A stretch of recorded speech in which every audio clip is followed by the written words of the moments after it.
Here's an AMI This Week shortcut with Grant Hardy. When Blind Beginnings started 14 years ago, there was not enough, in my opinion, offered to children and youth who are blind and their families in British Columbia. And I just really felt there needed to be an organization devoted to children and youth, and with the hope that if there could be more support early on, then those individuals would grow up to be blind adults who don't need any sort of charity to take care of their needs because they would be independent. I'm Shawn Marsolais. I'm the founder and the director of programs and community engagement for Blind Beginnings. Today, it's a blindness organization with a bold, no-limits philosophy where no one else gets to decide your limitations for you. When I decided to quit my job to start a nonprofit, I was much younger and idealistic and had my head in the clouds a little bit about how much work that was going to be. But I had so much passion and drive and determination, and that fueled me. One way Blind Beginnings practiced its no-limits philosophy was by having youth embark on the hike known as Nature's Stairmaster. I mean, Do the Grind Blind is probably the favorite moment of my career. Just bringing 9 youth up the gross grind and being able to do it myself after, recovering from a broken foot. It was just all the media attention and all the sort of follow-up from that of just really changing people's perceptions of blindness was really cool. Now in university, Ginny Saran took on the Do the Grind Blind challenge, and it symbolized the kind of transformation that Blind Beginnings represented for her.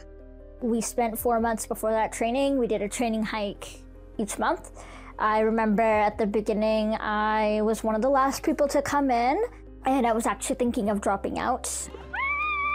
When we were doing the grind, I was one of the first few people to come up. So to me, again, that really showed that we're not just proving this to society, it was showing ourselves and kind of building our own confidence at the same time, which I love about Blind Beginnings. Clement Chow is another former youth leader who has lots of highlights from his journey with Blind Beginnings. Keisha or Clem, who's gonna go first? Ladies first. The highlights are always the camps, the summer camps, specifically the family adventure camp that we always have. Just because I've always loved talking to parents. I love working with the kids, and I love wrangling the kids and getting in with them and getting, having fun.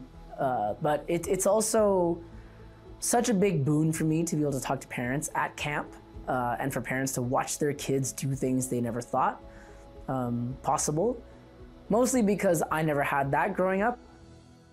Former youth leader Keisha Anderson now works for Blind Beginnings as their program coordinator.